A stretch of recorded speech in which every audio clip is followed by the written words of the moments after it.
Okay, so magandang araw sa ating mga Boca Tribs, sa atin po mga senior citizen, mga kababaihan, kalalakihan, at maging sa atin po naman mga kabataan, magandang araw po sa inyong lahat. Ang punto de vista na atin pong pagkukwentuhan sa araw na ito ay wala pong iba kung hindi po yung kamakailan lamang po ay nangyari dito po kay Undersecretary po ng DPWH, dating Undersecretary, resigned Undersecretary, na wala pong iba kung hindi si Mrs. Cabral. Ayan.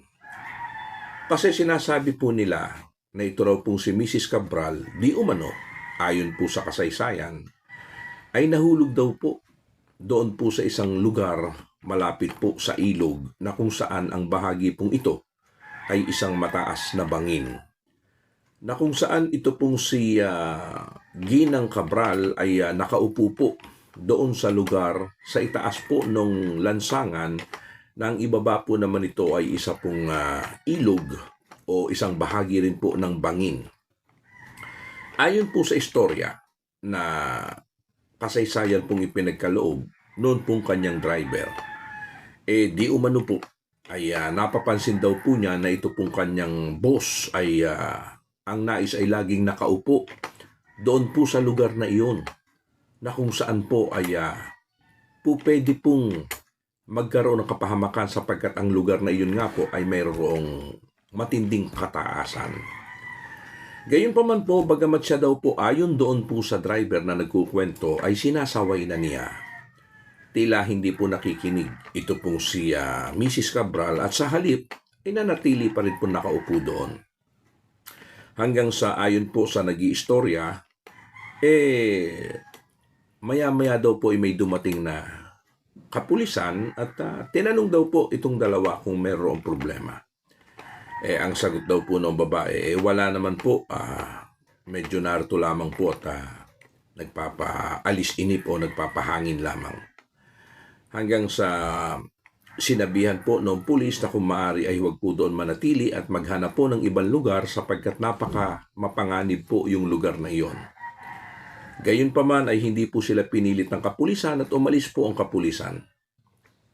At maya-maya po sa pagbalik po ng kapulisan, naroon pa rin po yung dalawa.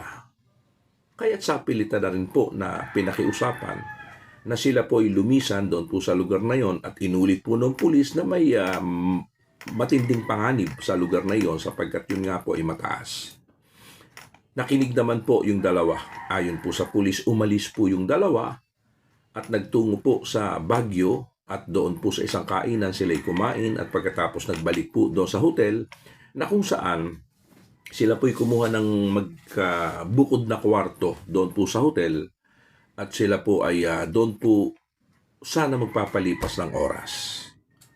Maya-maya po ay lumabas ulit si Mrs. Cabral ayon po sa istorya at siya po ay nagyaya na bumalik po doon sa lugar na kung saan tila gustong-gusto po niya na lagi po siyang nakaupo.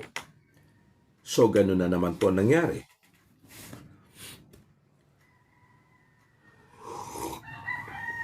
Nagbalik po sila sa lugar na kung saan gusto po laging nakaupo doon ni Ginang Cabral. Hanggang sa pag-upo po doon ni Ginang Cabral ay sinabihan po siya muli ng kanyang driver, di umano, na sila po huwag doon manatili at umalis na lamang po doon. At nagwika daw po itong si Ginang Cabral at ang sabi daw po sa kanyang driver ay kung pwede iwan muna ako dito.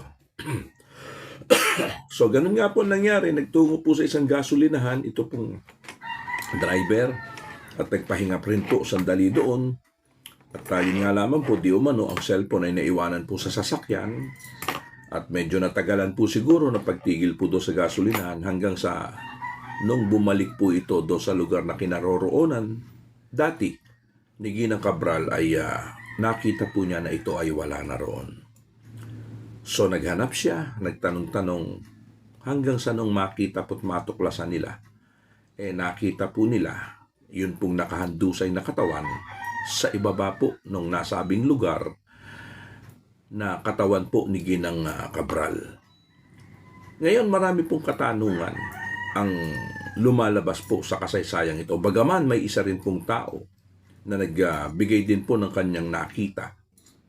At may mga footage po na lumalabas na namataan nga po doon si Cabral, na nakaupo nga po doon sa lugar na yon. Gayon pa man mga Boga Tribs, marami po ang mga katanungan na lumalabas po sa kaisipan, partikular po ay ng mga netizen. Una pong katanungan, marami po nakakaalam na mataas ang pinag-aralan nito pong si Ginang Cabral at ito po ay matalino. Bakit po tila yata noon pong sawayin sila ng pulis at umalis po do sa lugar, bakit po bumalik pa sila? Yun po ay isang katanungan, bakit po bumalik pa sila? Gayong sila po ay pinagsabihan na ng pulis na humanap ng ibang lugar sapagkat hindi safe ang sila po ay doon manatili. Sa tingin nyo po babalik pa siya? Pero siya po ay bumalik ayon po sa istorya noon pong kanyang driver. Pangalawa pong katanungan, mayroon pong mga nagsasabi na napakalaki daw po ng phobia o ng takot nitong si Ginang Cabral sa height o sa taas. Ito daw po ay matatakutin basta sa mga lugar na matataas.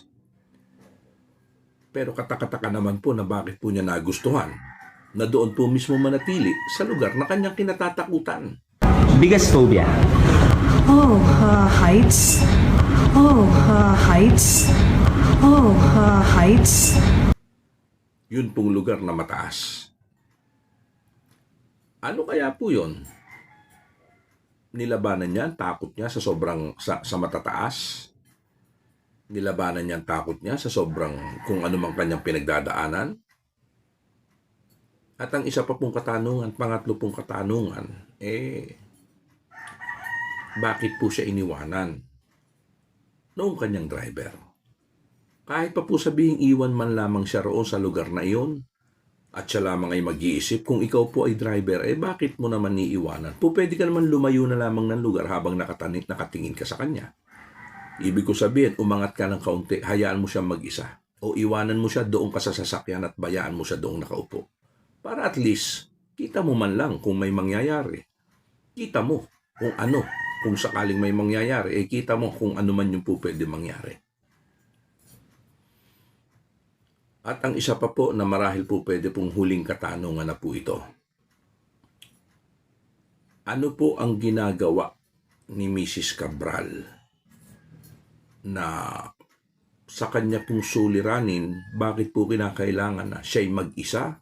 Sila lamang po nung kanyang driver ang magkasama? Gayong alam na alam ko po, lalo po sa damdamin ng isang ina, mas mahalaga po sa kanya na kapiling niya ang kanyang mga anak o ang kanyang pamilya. Pero bakit po sa mga pagkakataong yun, mas pinili po ni Mrs. Cabral na siya'y mag-isa lamang at kasama po niya yung kanyang driver? Ano po kaya ang tunay na dahilan? Gayon pa man po, nananatili po na ang kanya pong katawan sa mga sandali pong ito ay nasa sa kustodiya pa po ng PNP at doon po ay pinag-aaralang mabuti, i-autopsya po siya at i-DNA test pa po para po masigurado na ito nga po ay si Ginang Cabral, sapagkat nag-iwan po ng malaking katanungan sa kapulisan kung bakit ayaw na ayaw pong ipa-autopsya, ayaw na ayaw pong ipa-DNA ng asawa ni Mrs. Cabral, ang labi ni Mrs. Cabral. Ngayon lang gusto namin, magpapasko, makasamahan man lang namin yung asawa, mga kasama ko na, asawa ko yung Pasko. Sabi nga namin, nagpaplano kami ng Pasko na yung pamilya, kasi kaya ayaw ko yung mga anak ko, mahubuli sila. Nagtatrabaho ng maayos. So yun po isang malaking katanungan.